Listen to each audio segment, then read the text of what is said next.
बच्चों, एक बार फिर से आप सभी का स्वागत है। जैसा कि ऑब्जेक्टिव टाइप प्रश्न चल रहे हैं कॉम्पिटिटिव एग्जाम के लिए, तो आज का जो प्रश्न है वो कह रहा है कि इलेक्ट्रॉन की खोज किसने की। ऑब्जेक्टिव टाइप प्रश्न है। पहला ऑप्शन है हमारे पास जे थॉमसन, दूसरा है रदरफोर्ड, तीसरा न्यूटन और चौथा नील्स बोहर। बताइए कौन सा सही है इसमें। चेक कर लेते हैं। जे थॉमसन ने इलेक्ट्रॉन की खोज की थी। पहला ही ऑप्शन हमारा सही है कि जे थॉमसन ने इलेक्ट्रॉन की खोज की थी और ये खोज उन्होंने लगभग 1897 के करीब किया था। ठीक। इसके बाद रदरफोर्ड ने नाभिक की खोज की है लगभग 1911 के करीब। इन्होंने नाभिक की खोज की थी हमारे परमाणु मॉडल के अनुसार। इसके बाद न्यूटन लगभग इन्होंने 16 से 87-86 के करीब इन्होंने जो हमारा ग्रेविटेशन लॉ होता है उसको इन्होंने दिया था। ठीक। इसके बाद नील्स बोहर ने रदरफोर्ड के परमाणु मॉडल में जो कमियां थी उसको दूर करते हुए इन्होंने अपना परमाणु मॉडल दिया था लगभग 1913 में। इनकी कमियों को दूर किया था। ठीक। तो हमारा जो राइट ऑप्शन है और ऑप्शन नंबर 1 है। ठीक, जे थॉमसन।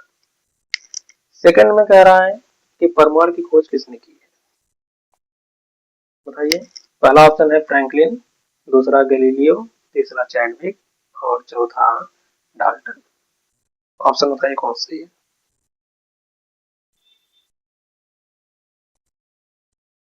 आइए चेक करें ऑप्शन को। फ्रैंकलिन ने 17 से 52 में इन्होंने पहली बार विद्युत के विषय में बताया था। इन्होंने कह सकते हैं एक तरीके से इन्होंने विद्युत की खोज की थी 17 से 52 में। कि जो आकाशीय बिजलियां होती हैं जो तड़कती हैं उनमें क्या होता है, उसमें करंट होता है, वो करंट की स्रोत है। ठीक, उसमें विद्युत होती है। ठीक, उस तरीके से उन्होंने क्या किया था 17 से 52 पहली बार विद्युत की खोज की थी। ठीक, डिस्कवरी की थी। इसके बाद गैलीलियो है सेकंड ऑप्शन में। गैलीलियो ने टेलीस्कोप की खोज की है। इसके बाद जड़त्व के भी नियम गैलीलियो साहब के हैं, बहुत सी डिस्कवरियां हैं इनकी। ठीक। जेम्स चैडविक जिन्होंने न्यूट्रॉन की खोज किया और ये खोज इन्होंने न्यूट्रॉन की जो किया है ये लगभग कह सकते हैं 1932 के करीब इन्होंने न्यूट्रॉन की खोज किया। डाल्टन ने 1808 के करीब इन्होंने इसकी खोज की थी, परमाणु की खोज की थी पहली बार। उसमें इन्होंने बताया कि परमाणु जो है वो ब्रह्मांड का सबसे सुस्तम कण है। ठीक। तो उसमें परमाणु जो था वो ब्रह्मांड का सबसे सुस्तम कण था जिसकी साइज इन्होंने बताया कि एटम की जो साइज होती है वो लगभग 10⁻⁻10 मीटर के करीब होती है। ठीक। तो हमारे इस क्वेश्चन का जो राइट आंसर है वो आंसर ऑप्शन नंबर 4 सही ऑप्शन है। डाल्टन साहब ने इसकी खोज की। इसके बाद नाभिक की खोज किसने की। नेक्स्ट प्रश्न जो कह रहा है नाभिक की खोज किसने की है। पहला ऑप्शन है डी ब्रोगली, दूसरा हर्ट्ज, तीसरा आइंस्टीन और चौथा रदरफोर्ड। तो अभी भी ऊपर हमने देखा था कि रदरफोर्ड साहब ने 1911 में किसकी खोज की थी, नाभिक खोज की थी। तो राइट ऑप्शन कौन सा है हमारा, डी वाला रदरफोर्ड। इसके बाद डी ब्रोगली, ये डुअल नेचर ऑफ मैटर, पदार्थ की द्वैत प्रकृति होती है, दो नेचर होते हैं, कभी वेव नेचर कभी पार्टिकल नेचर। इसके विषय में उन्होंने लगभग 1927 में बताया था। ठीक। इसके बाद हर्ट्ज फोटोइलेक्ट्रिक इफेक्ट, प्रकाश पद्धति प्रभाव के विषय में इन्होंने पहली बार लगभग 1887 में इन्होंने इसकी खोज की थी, प्रकाश बद्ध प्रभाव की पहली बार इन्होंने इसके विषय में बताया था, फोटो इलेक्ट्रिक इफेक्ट। आइंस्टीन का फेमस इक्वेशन है E = mc स्क्वायर, जिसमें इन्होंने कहा कि mass can be converted into energy और energy can be converted into mass. तो मास जो है एनर्जी में कन्वर्ट हो सकती है और एनर्जी जो है वो मास में कन्वर्ट हो सकती है अकॉर्डिंग टू दिस कंडीशन, जैसी कंडीशन हो। ठीक ठीक है। इसके बाद हमारा नेक्स्ट प्रश्न है,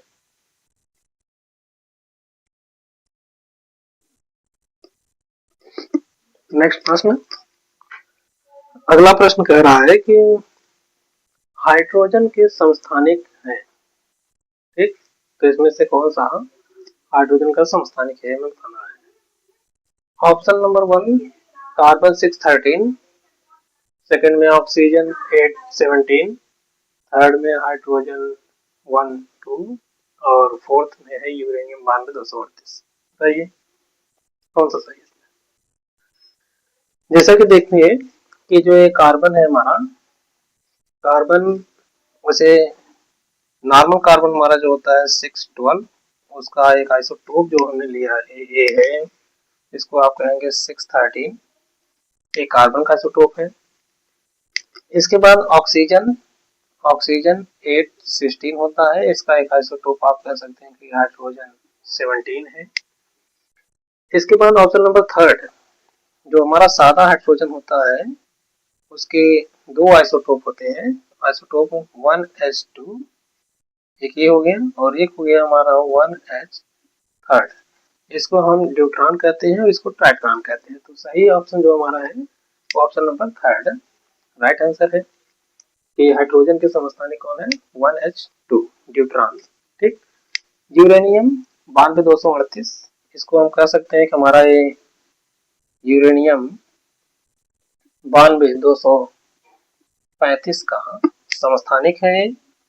इसको 92 यूरेनियम 92238 और एक 39 भी होता है, एक 38 और एक 39 भी होता है। ठीक, वैसे तो यूरेनियम 236 जो होता है आइसोटोप होता है उसका, भारी आइसोटोप। ठीक, तो पहले क्वेश्चन का जो राइट आंसर है वो ऑप्शन नंबर थर्ड है। सेकंड प्रश्न कह रहा है प्रोटॉन पर आवेश होता है, कितना आवेश होता है बताइए।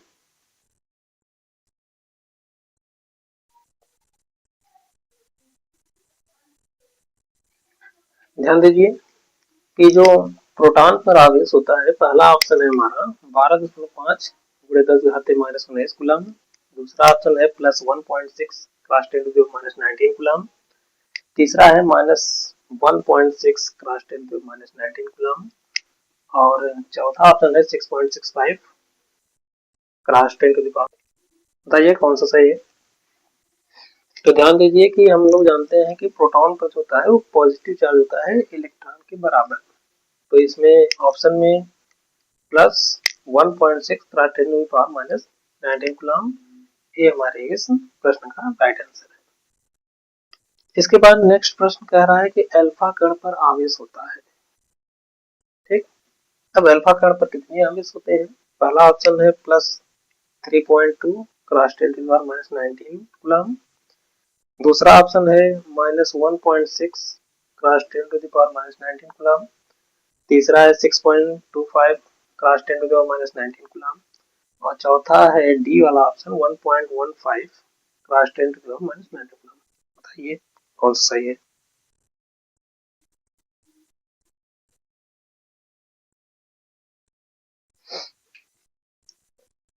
देखिए हम जानते हैं कि अल्फा जो हमारा है, अल्फा ये होता है पॉजिटिव नेचर का। कैसा नेचर है इसकी, पॉजिटिव नेचर का होता है। और अल्फा पार्टिकल जो है इस पे हम कहते हैं कि इस पे